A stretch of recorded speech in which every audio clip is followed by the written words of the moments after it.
Nós vamos meditar num texto que, de tão conhecido, quase dispensa a leitura, mas eu quero te convidar a abrir comigo no Evangelho de Lucas, no capítulo 15, no verso 11.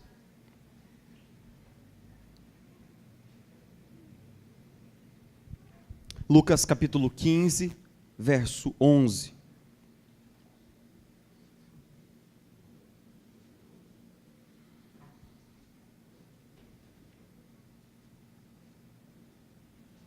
Quando a Escritura Sagrada diz assim: Jesus continuou: um homem tinha 2 filhos, o mais novo disse ao pai: Pai, quero a minha parte da herança. Assim ele repartiu sua propriedade entre eles. Não muito tempo depois, o filho mais novo reuniu tudo o que tinha e foi para uma região distante e lá desperdiçou os seus bens vivendo irresponsavelmente. Depois de ter gasto tudo, houve uma grande fome em toda aquela região e ele começou a passar necessidade. Por isso foi empregar-se com um dos cidadãos daquela cidade, que o mandou para o seu campo a fim de cuidar de porcos. Ele desejava encher o estômago com as vagens de alfarrobeira que os porcos comiam, mas ninguém lhe dava nada. Caindo em si, ele disse: Quantos empregados de meu pai têm comida de sobra e eu aqui morrendo de fome? Eu me porei a caminho e voltarei para meu pai, e lhe direi: Pai, pequei contra o céu e contra ti, não sou mais digno de ser chamado teu filho, trata-me como um dos teus empregados. A seguir levantou-se e foi para seu pai. Estando ainda longe, seu pai o viu, e cheio de compaixão correu para o seu filho, e o abraçou e beijou. O filho lhe disse: Pai, pequei contra o céu e contra ti, não sou mais digno de ser chamado teu filho. Mas o pai disse aos seus servos: Depressa, tragam a melhor roupa e vistam nele, coloquem um anel em seu dedo e calçados em seus pés, tragam um novilho gordo e matem-no, vamos fazer uma festa e alegrar-nos. Pois este meu filho estava morto e voltou à vida, estava perdido e foi achado. E começaram a festejar o seu regresso. Enquanto isso, o filho mais velho estava no campo. Quando se aproximou de casa, ouviu a música e a dança. Então chamou um dos servos e perguntou-lhe o que estava acontecendo. Este lhe respondeu: Seu irmão voltou, e seu pai matou o novilho gordo, porque o recebeu de volta são e salvo. O filho mais velho encheu-se de ira e não quis entrar. Seu pai saiu e insistiu com ele, mas ele respondeu ao seu pai: Olha, todos esses anos tenho trabalhado como um escravo a teu serviço e nunca desobedeci às tuas ordens. Mas tu nunca me deste nenhum cabrito para eu festejar com meus amigos. Mas quando volta para casa este teu filho, que esbanjou os teus bens com as prostitutas, matas o novilho gordo para ele. Disse o pai: Meu filho, você está sempre comigo e tudo o que tenho é seu. Mas nós tínhamos que celebrar a volta desse seu irmão e alegrar-nos, porque ele estava morto e voltou à vida, estava perdido e foi achado. Senhor, a gente retorna mais uma vez a essa parábola. Talvez uma das histórias mais amadas, Jesus, que o Senhor contou enquanto esteve aqui conosco, no seu ministério terreno. E nós mais uma vez voltamos o nosso coração para ela e pedimos: Espírito Santo de Deus, nos traz discernimento, nos traz compreensão, faz com que a gente possa, de fato, ser encontrado nesse lugar, nessa história. Que ela não apenas seja uma história, mas que o Senhor possa nos ajudar a ver que em muitos aspectos ela é a nossa história. Nos ajuda, Senhor. Nós oramos assim, nós estamos na dependência do Teu Espírito, Pai.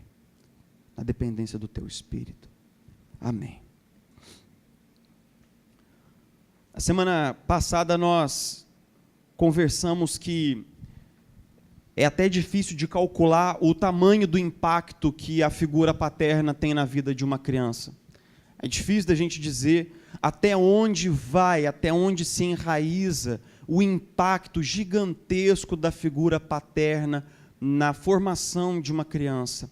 A gente sabe que ambas as figuras, elas têm um peso muito forte na formação de uma criança, mas cada vez mais, a partir da década de 60, principalmente nas universidades norte-americanas que começaram a pesquisar a família e as disfunções da família, surgiram diversos estudos de diversas universidades mostrando que o fator que era mais forte para prever problemas na vida adulta, como problemas na formação do caráter, altas taxas de divórcio, depressão e outras doenças químicas, doenças psíquicas, bem como dependência química, era a ausência de um pai ou a presença de conflito intenso com o pai.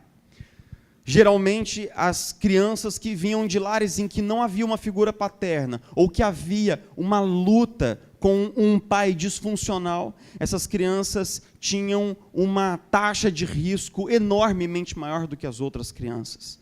Norm Wakefield, a gente já citou ele na semana passada, nos lembra como as experiências com os nossos pais podem, inclusive, distorcerem o nosso entendimento, a nossa compreensão de quem Deus é e de como Deus age.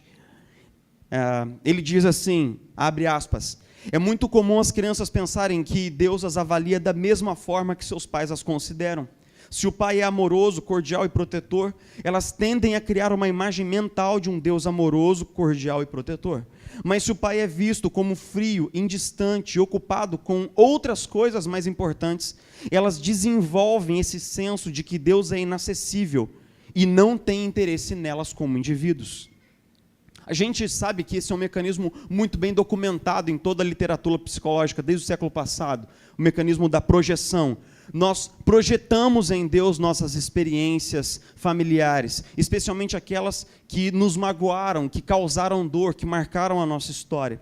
E como muitos de nós vemos a Deus então, em decorrência dessa experiência com os nossos pais humanos, nós muitas vezes podemos ver Deus como alguém extremamente punitivo, perfeccionista, alguém severo, que cobra constantemente de nós e não nos dá abrigo nem acolhimento quando nós falhamos. É o tipo de Deus que fala assim, eu falei, né? É o tipo de Deus que disse assim, agora você vai ter que pagar. Essa imagem pode ser também de um Deus distante, desinteressado, indiferente, para quem nós precisamos gritar para conseguir algum tipo de atenção. Essa imagem que muitos temos, talvez na vida de oração, de que Deus está de ouvidos tapados, indiferente, e eu tenho que ficar um tempasso ali até conseguir que Ele se volte para mim, e fale, tem uma pessoa aqui falando comigo, quem é você, cidadão? Né? Essa imagem de um Deus indiferente. Finalmente, talvez para muitos de nós, já tivemos experiências de ter esse sentimento, de que Deus está de costas para nós. A gente conversou na semana passada que o grande desafio é a gente desconectar no passar do tempo a experiência que nós tivemos com o nosso Pai, da experiência que nós temos com Deus. É um desafio a gente entender que essas pessoas não são a mesma pessoa e que Deus é diferente. E como Deus é diferente. Em Mateus 11, 27, Jesus faz uma declaração espetacular. Ele diz assim, todas as coisas me foram entregues pelo Pai. Ninguém conhece o Filho, a não ser o Pai. E ninguém conhece o Pai, a não ser o Filho, e aqueles a quem o Filho o quiser revelar. Ninguém conhece o Pai, senão o Filho, e aqueles a quem o Filho quiser revelar. Em determinado momento do ministério de Jesus, quando ele diz que ele estava voltando para o Pai, um dos seus discípulos falou assim, Jesus, então mostra-nos o Pai, e isso nos basta. E aí Jesus disse assim, mas, caramba, Felipe, eu estou aqui o tempo todo, você não entendeu ainda? Quem me vê, vê o Pai, quem se relaciona comigo, se relaciona com o Pai. Porque eu faço as mesmas obras que o Pai está em mim e eu estou no Pai. Eu sou aquele que revela o Pai, eu sou aquele que mostra o rosto do Pai. A gente tem então que se voltar para Jesus. Se nós quisermos saber quem é o nosso Pai Celestial, como Ele age conosco, a gente tem que perguntar para Jesus, Ele é a única pessoa que pode responder isso. E é lógico que todo o ministério de Jesus revelou quem o Pai é como Pai. No Sermão do Monte, Jesus diz que o Pai está olhando para nós enquanto nós oramos e sabe aquilo que a gente vai pedir antes que a gente peça, Ele é um Pai atento. No Sermão do Monte, Ele diz que o Pai cuida de nós como se fosse a menina dos olhos dEle, e nenhuma das nossas necessidades passa desapercebida ao coração do Pai. Mas se tem uma história na qual Jesus pintou Deus de uma maneira tão paternal, foi a parábola que é conhecida como a parábola do filho pródigo. Essa parábola está no meio de uma série de capítulos de Lucas, onde no capítulo 9, Jesus diz assim: e eu estou indo para Jerusalém para morrer lá. E ele começa uma viagem da Galileia para Jerusalém. No meio dessa viagem, ele vai tendo uma série de papos com os seus discípulos. E num desses papos, entre aspas, o contexto dessa parábola, é que Jesus estava rodeado sempre de pessoas que eram imorais, reprováveis, rebeldes, pecadores. E então os fariseus, certa feita, viram essa turma em volta de Jesus e disseram assim: poxa vida, né? Jesus só anda com gente errada. Esse cara deve ser errado, porque ele só anda com gente errada. Ele só anda com publicano, com gente que não conhece nem teme a Deus. Ele só anda com prostituta. Caramba, esse cara deve ser errado, porque ele só anda com gente errada. E aí então Jesus conta 3 parábolas. Ele conta de uma parábola em que um pastor vai buscar uma ovelha perdida. A parábola termina com o pastor trazendo a ovelha de casa com muita alegria. A segunda parábola, uma mulher perde uma moeda dentro de casa, ela procura e a encontra e tem alegria.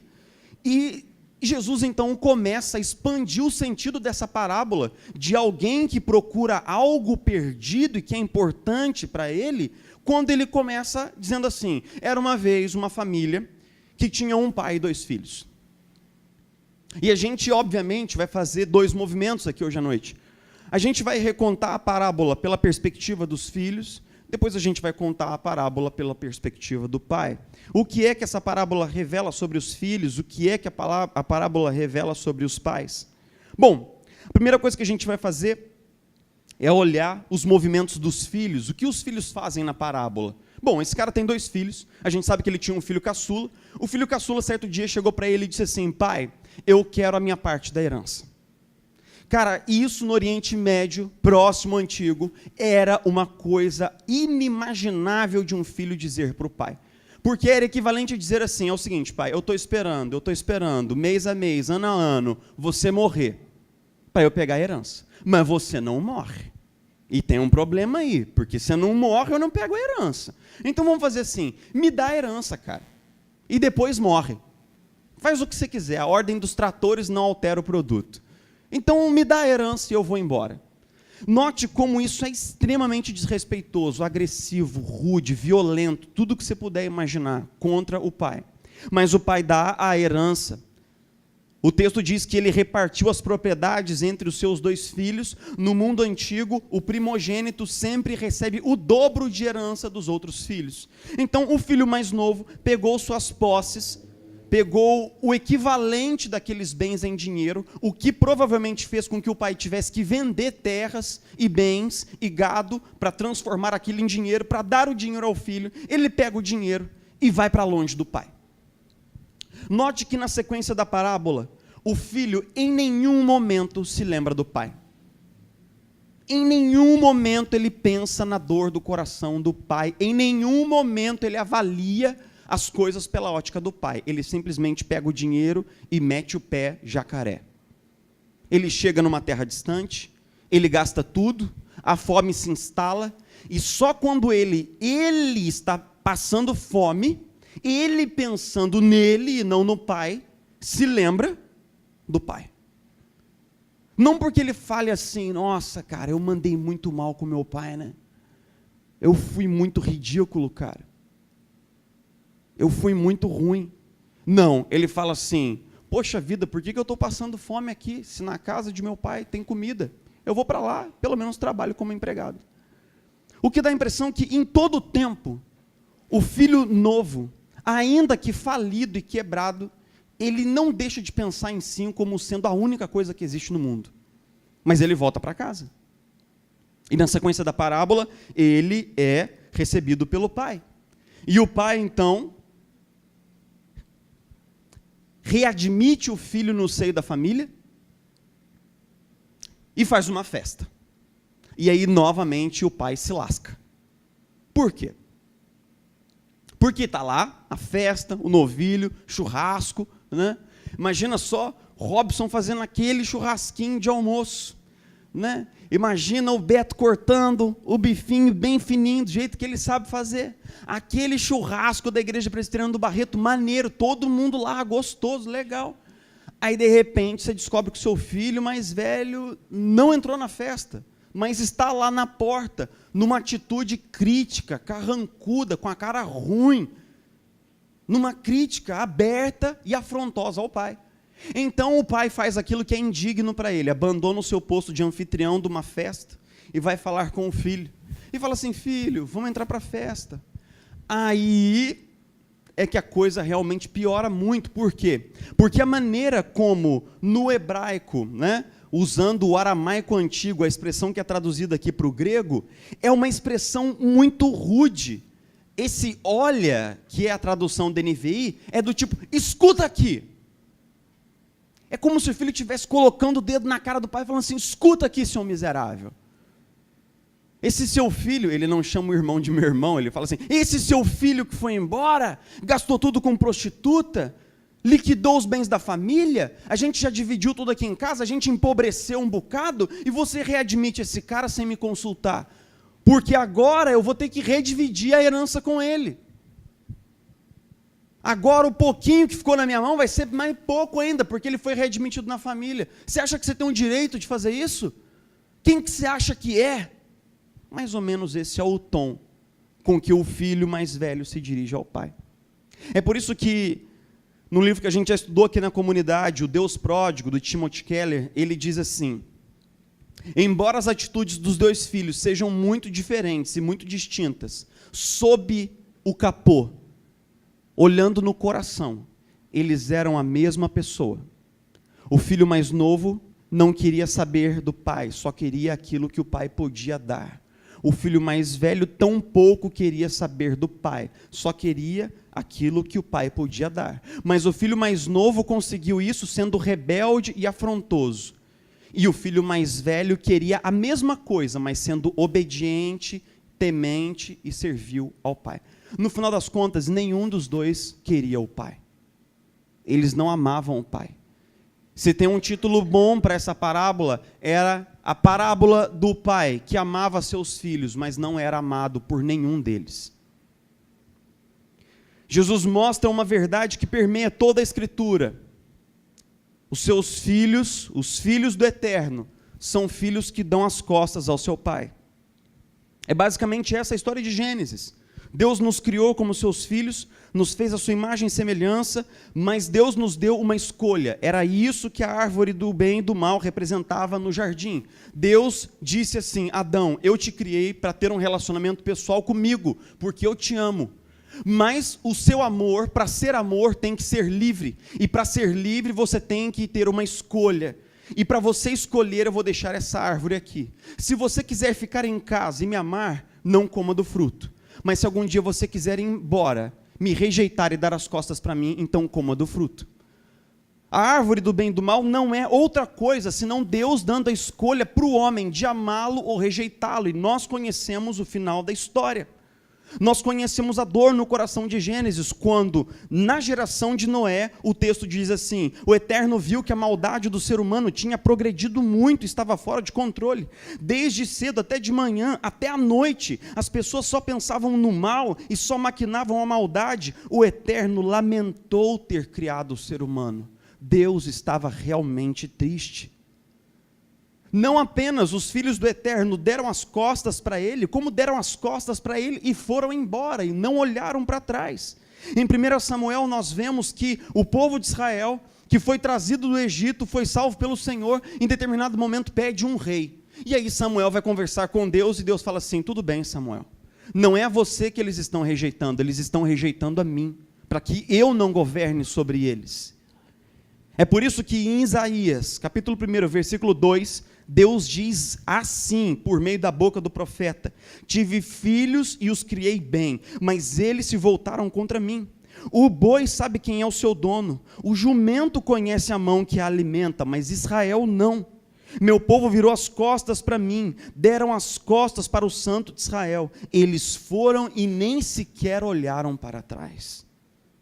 Novamente em Isaías 65, Deus diz assim: fiz-me acessível aos que não perguntavam por mim, me dispus àqueles que não me procuravam.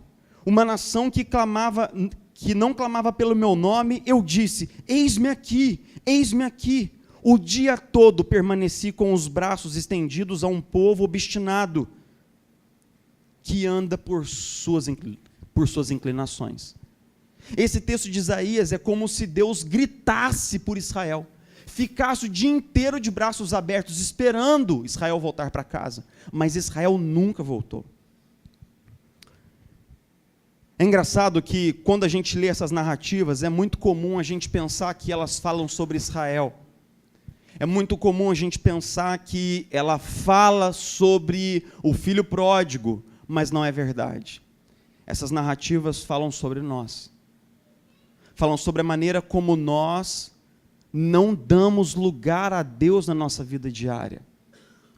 Como nós, como filhos, ficamos uma boa parte do nosso tempo de costas para o Pai.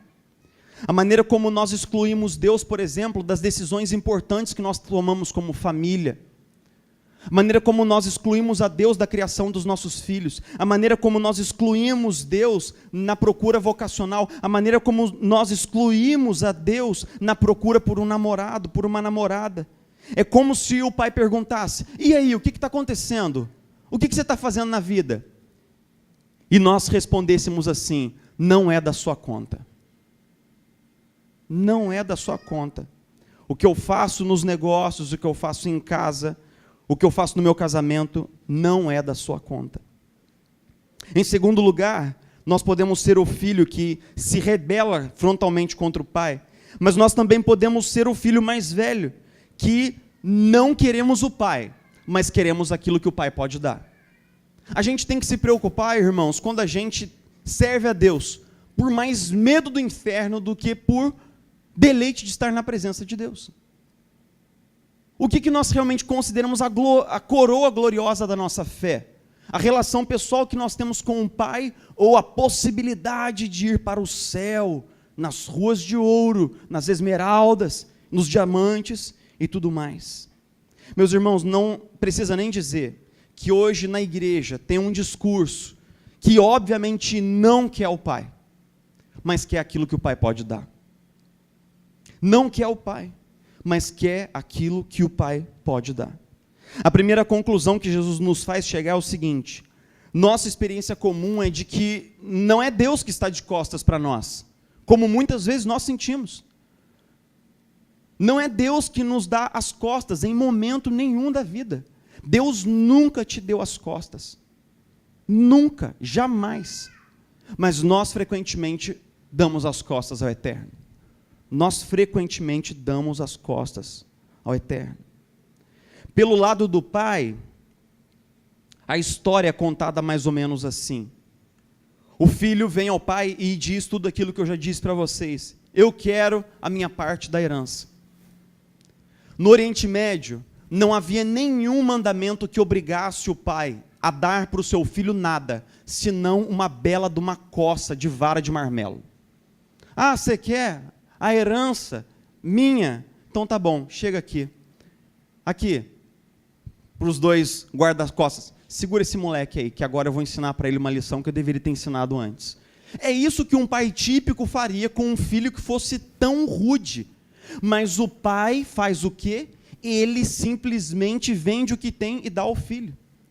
Agora, uma coisa que a gente nunca imagina quando a gente está lendo o texto, é como esse pai foi ridicularizado, humilhado, no vilarejo em que ele morava. Porque as outras famílias falavam assim: fulano de tal perdeu a razão.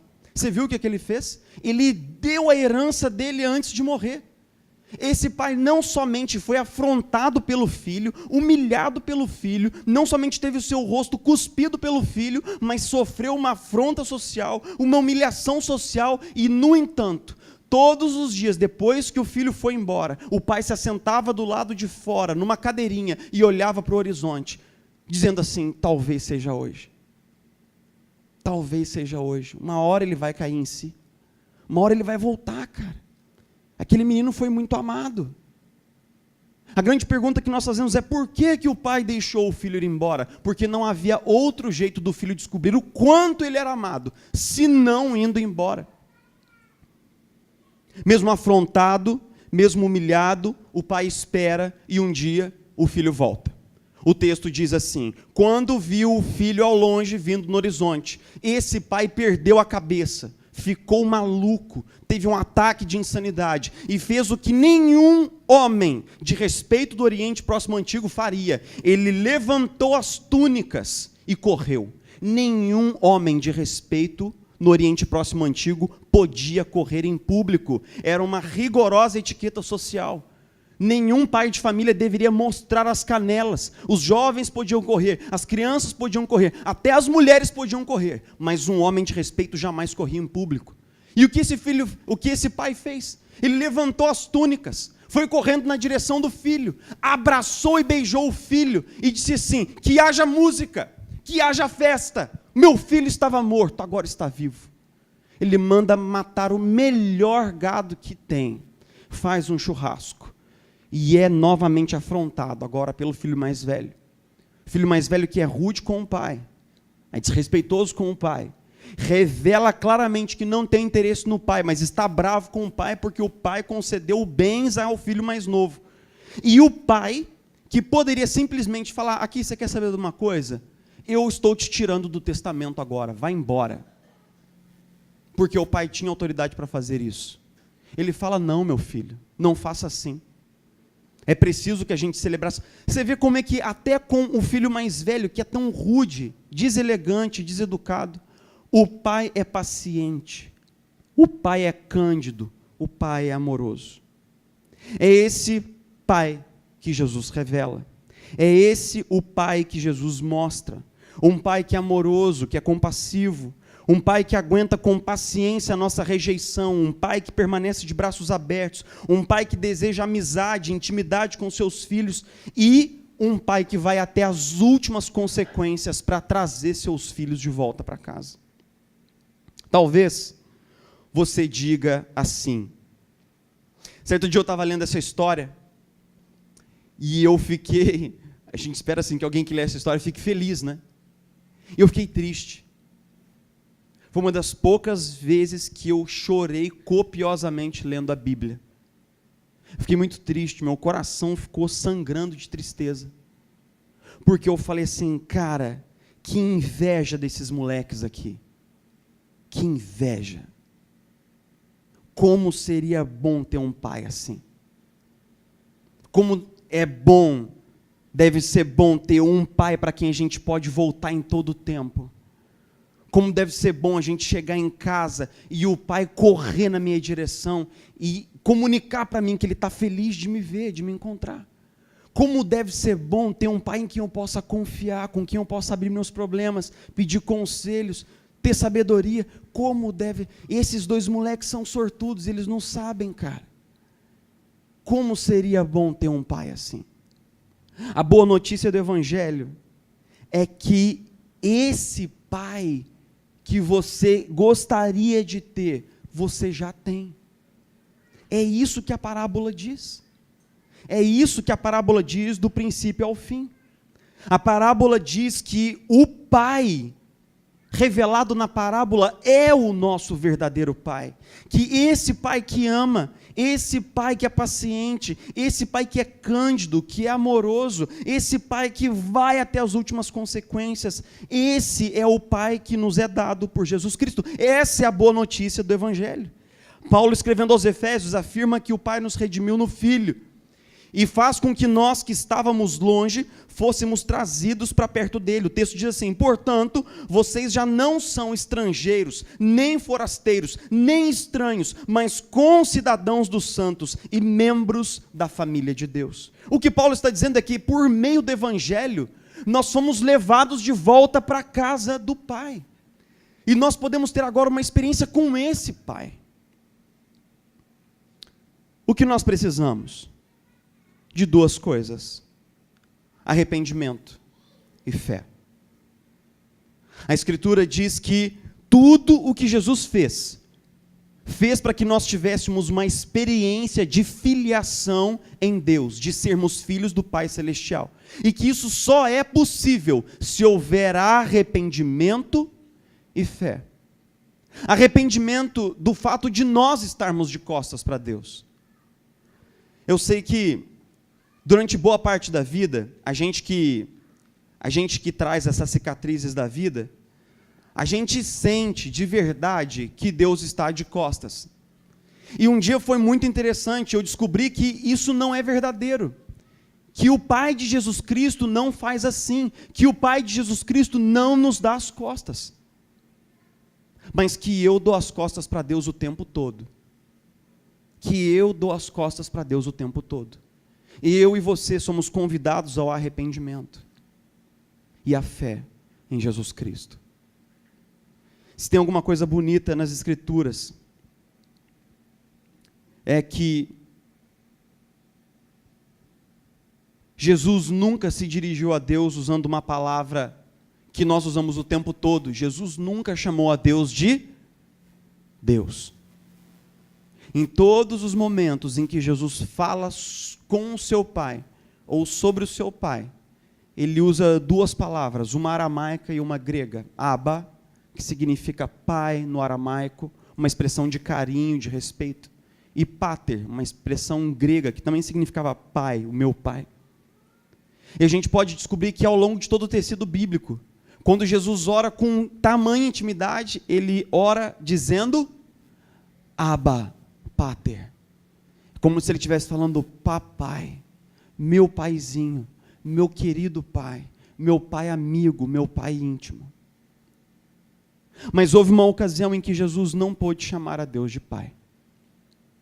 Quando pregado na cruz do Calvário, ao fazer uma de suas últimas orações, citando o Salmo 22, Jesus orou dizendo, Deus meu, por que me desamparaste? Sabe por quê? Porque naquela hora o seu pecado, o meu pecado estava sobre Jesus. E uma coisa que nós não conseguimos explicar de maneira nenhuma, é o fato de que naquela hora a unidade entre o pai e o filho foi quebrada. Em que o filho não podia se achegar ao pai dizendo, paizinho.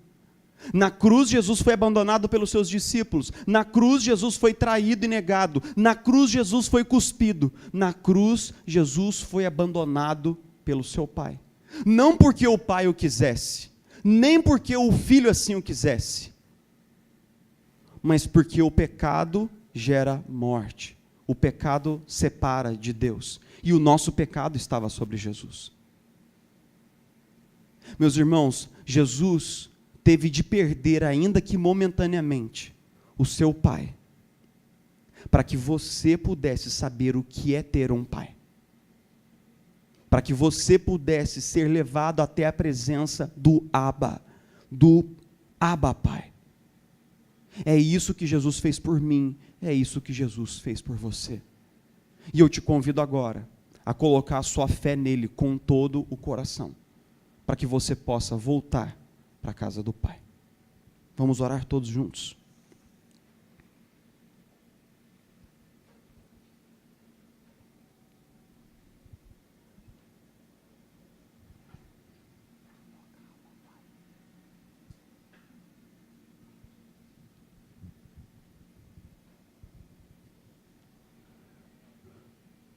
Pai, como é bom quando as Escrituras, no poder do Espírito, corrigem a nossa percepção, corrigem o nosso olhar,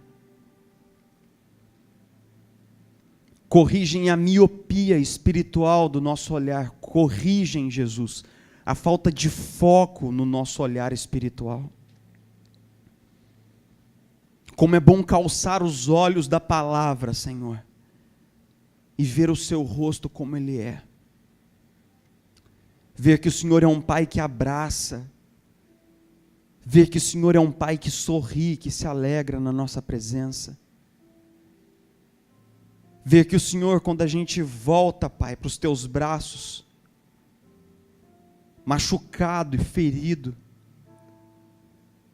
o Senhor nunca nos dá palmadas por cima das feridas, o Senhor nunca nos diz palavras de desânimo, o Senhor sempre nos lembra como somos amados, o Senhor é um Deus que consegue correr na nossa direção. Nos perdoa, Pai, Durante boa parte da vida, a gente imaginou que o Senhor tivesse de costas, esperando que a gente fosse bom o suficiente, esperando que a gente não fosse um filho delinquente, esperando que a gente fizesse o certo para então ser amado. A gente imaginou durante muito tempo que o Senhor estava de costas quando a gente sofria, que o Senhor era indiferente quando nosso casamento estava desmoronando, que o Senhor estava de costas quando a gente estava em pecado. Mas a verdade é que quem estava de costas éramos nós, Senhor. Nós fizemos isso desde o princípio. Nós fizemos o seu coração sangrar e partir desde o primeiro dia. E nós queremos pedir perdão por isso, Pai, com toda a força. Perdão, Pai, perdão. Tem piedade de nós. Cada vez que a gente não deu espaço para o Senhor na nossa vida, cada vez que o Senhor quis ser nosso amigo, se aproximar, conversar com a gente, e a gente disse, não é da sua conta, fique no seu lugar. Desculpa, Pai. Desculpa, mesmo.